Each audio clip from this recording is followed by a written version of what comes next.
Enfin un point de prix pour l'AS Saint-Etienne. Les Verts ont arraché le match nul lors de la 12e journée du championnat de France de Ligue 1 face à Lille à Geoffroy Guichard. Les Stéphanois mettent ainsi un terme à une série infernale de 7 défaites consécutives.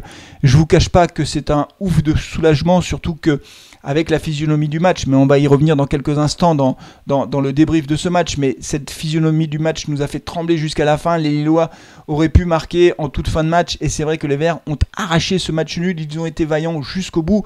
C'est un point du match nul qui fait du bien à la tête, au classement pas beaucoup parce que ça change pas grand chose, mais malgré tout, on met un terme à une spirale infernale de défaites, et c'est le point positif. Il y en a d'autres, des points positifs. On parlera du retour des anciens, on parlera aussi de l'état d'esprit des Stéphanois. Allez, vous êtes bien sur Carton Rouge TV. Merci de votre fidélité. On a été très nombreux en live pour ce match. Plus de 10 000 vues, 500 likes. Les records sont battus sur la chaîne. Merci beaucoup de votre fidélité. N'oubliez pas de vous abonner à Carton Rouge TV si ce n'est pas déjà fait, d'appuyer sur la notification et de liker cette vidéo, évidemment, si elle vous plaît. Je vous propose de démarrer tout de suite avec le débrief du match.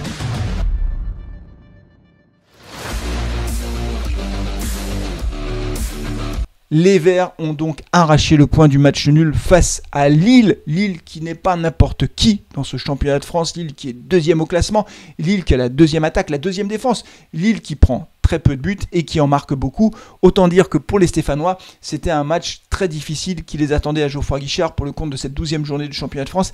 Et les Verts ont très bien démarré ce match. Ils ont fait une première mi-temps pleine, j'ai envie de dire, sérieuse, une première mi-temps durant laquelle les Lillois ont été en grande difficulté, et c'est logiquement que les Verts sont revenus au vestiaire après les 45 premières minutes de jeu avec cet avantage au score de 1-0, un but qui était arrivé à la 32e minute de jeu, un penalty obtenu par Wabi Kazri qui a été titularisé par Claude Puel. Wabi Kazri qui s'est fait justice lui-même parce qu'il a été fauché dans la surface. Alors évidemment il y a eu des discussions autour du penalty, l'arbitre n'a pas hésité. Moi je pense qu'il y a penalty parce que je pense que dans sa chute, le défenseur fait exprès de lever sa jambe gauche pour crocheter Wabi Kazri en pensant que comme il tombe, personne ne pensera à siffler un penalty. Donc moi je pense qu'il y a une vraie faute intentionnelle et que le penalty est mérité. Et donc Wabi Kazri s'est chargé de transformer ce penalty. Il l'a bien tiré d'ailleurs à ras de terre, pas très fort mais il l'a bien placé. Et il ouvre ainsi le score, et ce qui permet aux Stéphanois de mener, ce qui n'était pas arrivé depuis le match à Lyon. Et surtout les Verts n'avaient pas pris de but dans le premier quart d'heure. Donc les Verts ont fait une première mi-temps très sérieuse. Franchement, il y a eu de grosses satisfactions dans ce match. On en parlera tout à l'heure dans la deuxième partie de Carton Rouge, évidemment. Mais ce qu'il faut retenir, c'est que cette première mi-temps, c'est la première mi-temps qu'on a envie de voir à chaque fois. Et même, on a envie de voir un match entier comme ça. Alors, ça n'a pas été le cas face à Lille, parce qu'en deuxième mi-temps, ça a été beaucoup plus dur pour les Verts.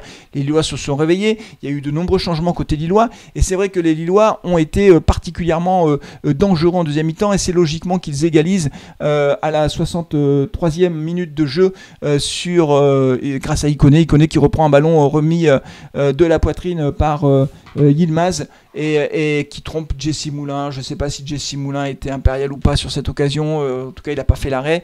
Et bon, les Lillois égalisent, mais on le sentait venir. Ce qui est un peu pénible, allez, c'est une petite parenthèse, c'est qu'on le sentait venir. Et dans ces cas-là, parce qu'ils avaient fait une tête sur la transversale juste avant, c'était André qui avait repris un corner de Liadji. Et on sentait venir cette égalisation lilloise. Et c'est vrai que quand c'est comme ça, on a envie plutôt de voir les changements arriver pour casser le rythme. Et c'est vrai que Claude Puel a fait son premier changement après l'égalisation lilloise. C'est toujours un peu rageant. On se souvient qu'on avait eu un peu ce même scénario à Lyon. Bref, toujours est-il que Lille égalise, donc il reste encore quasiment 30 minutes de jeu, et là on se dit que ça va être très très dur pour les Stéphanois de tenir, parce que Lille met une grosse pression sur les buts de Jesse Moulin, et c'est vrai que ça a été dur. Les Verts ont fait preuve d'un courage remarquable, ils ont été solidaires défensivement, ils ont été vaillants jusqu'au bout, voilà, ils sont vraiment allés chercher ce point avec tout leur cœur, toute leur énergie, et c'est un point qui est très très important, bien sûr, au classement, en tout cas c'est bon de prendre des points, mais surtout j'ai envie de dire dans la tête. Pour le moral, il n'y aurait rien eu de pire que de prendre un dernier but, un deuxième but dans toute fin de match. Ça aurait été absolument épouvantable pour le moral. Là, ils ont tenu, et donc c'est plutôt de bon augure pour la suite. Et ce qui est aussi de bon augure, c'est qu'on a vu des joueurs qui m'ont fait forte impression, mais ça, je vous propose d'en parler tout de suite dans la deuxième partie de Carton Rouge.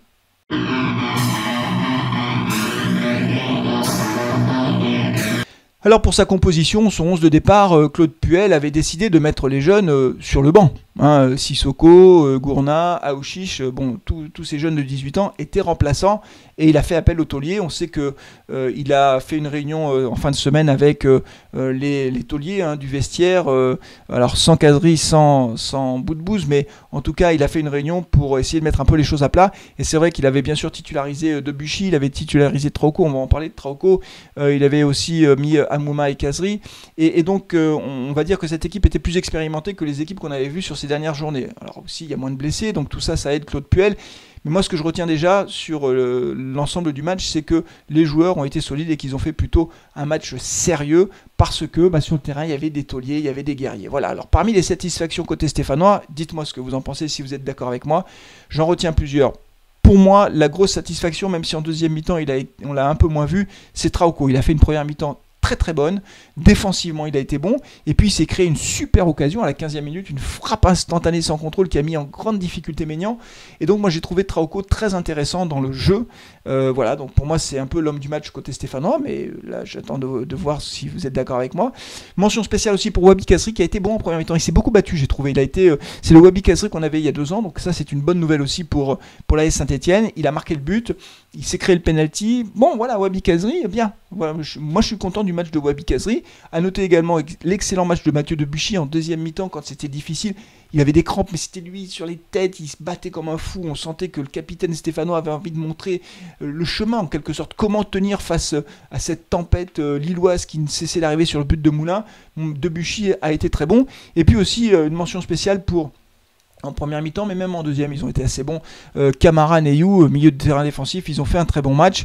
Et voilà, donc ça, c'était très bien. Parmi peut-être un peu les déceptions, il y a Bouanga, même si c'est Denis Bouanga qui fait l'ouverture pour Wabi Kazri quand il obtient le penalty. Une très très belle ouverture. C'est vrai que Denis Bouanga, il joue un peu de malchance, je sais pas, il manque de réussite, quand il fait un contrôle qui rentre à la surface, ça passe pas, il manque toujours un petit quelque chose. Je pense que ça va venir, mais c'est vrai que c'est pas le Denis Bouanga, il est capable de faire mieux, quoi, voilà. Mais bon, il a pas fait non plus un match catastrophique, loin de là. Amouma a été un petit peu en dedans, Moukoudi me fait peur derrière, parce que Moukoudi, quelquefois, il fait des crochets, si on perd le ballon, ça fait but, à chaque fois je tremble. Colo a été correct dans l'ensemble, et puis Moulin, voilà, il a fait une ou deux sorties sur corner qui nous ont fait du bien en fin de match. Mais bon, moi, mon trio gagnant, mon podium de ce match, et là, vous me dites si vous êtes d'accord, c'est Trauco, Debuchy et Kazri pour son retour aussi au sein de cette équipe stéphanoise après son match de suspension. C'est plutôt de bon augure. Je pense que Claude Puel va tirer un certain nombre de leçons de ce match parce que, encore une fois, ce qui nous attend au mois de décembre est tout simplement crucial pour l'avenir de la Saint-Etienne en Ligue 1. Mais je vous propose d'en parler tout de suite dans la troisième et dernière partie de Carton Rouge. Et oui, déjà la dernière partie de Carton Rouge. Je sais que vous trouvez que ça passe trop vite, mais je ne peux pas faire des vidéos de 20 minutes, c'est pas possible, ce serait trop long après. Allez, troisième partie tout de suite.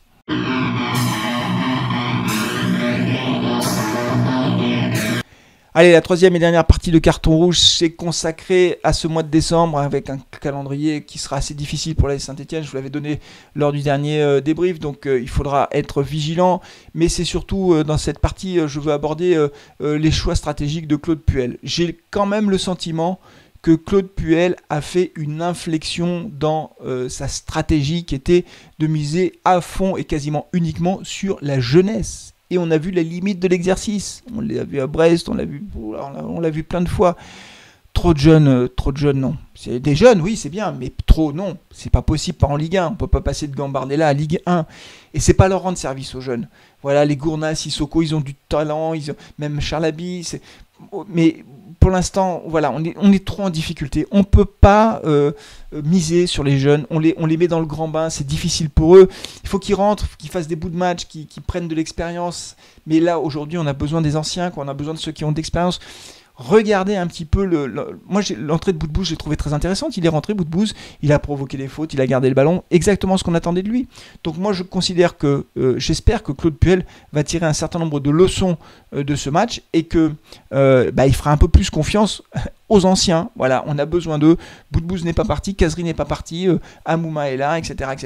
Il faut miser sur eux. Aujourd'hui, c'est l'état d'urgence et donc peut-être que Claude Puel va faire évoluer sa stratégie au vu de ce match-là et s'appuyer un petit peu plus sur les anciens du vestiaire qui peuvent peut-être résister un peu plus à la pression et être capables d'arracher un point dans un match comme celui-ci. Je pense honnêtement que si on avait eu tous les jeunes qu'on avait à Brest ou sur les autres matchs sur le terrain, peut-être qu'on aurait pris un deuxième but en fin de match. Alors évidemment, c'est de la spéculation, hein.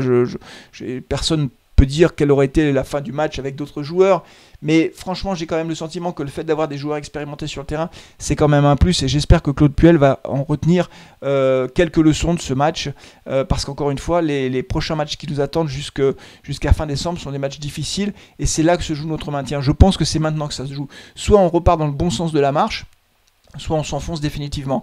Je pense que ce point pris face à Lille va nous redonner un petit peu confiance. Voilà, c'est mon sentiment. Mais là aussi, je suis impatient de lire vos commentaires. Vous savez que je les lis tous. Je ne réponds pas à tous les commentaires, mais je réponds quand même à beaucoup de commentaires. Ce qui veut dire que quand vous postez un commentaire, ça contribue finalement à alimenter la discussion et le débat sur la chaîne Carton Rouge TV. Voilà, c'est terminé pour le débrief de ce Saint-Étienne-Lille, les Stéphanois qui arrachent donc ce match nul qui fait du bien à la tête des supporters, qui fait du bien dans la tête des joueurs et du staff, et qui va permettre de préparer la suite de ce mois de décembre avec peut-être un peu plus de sérénité.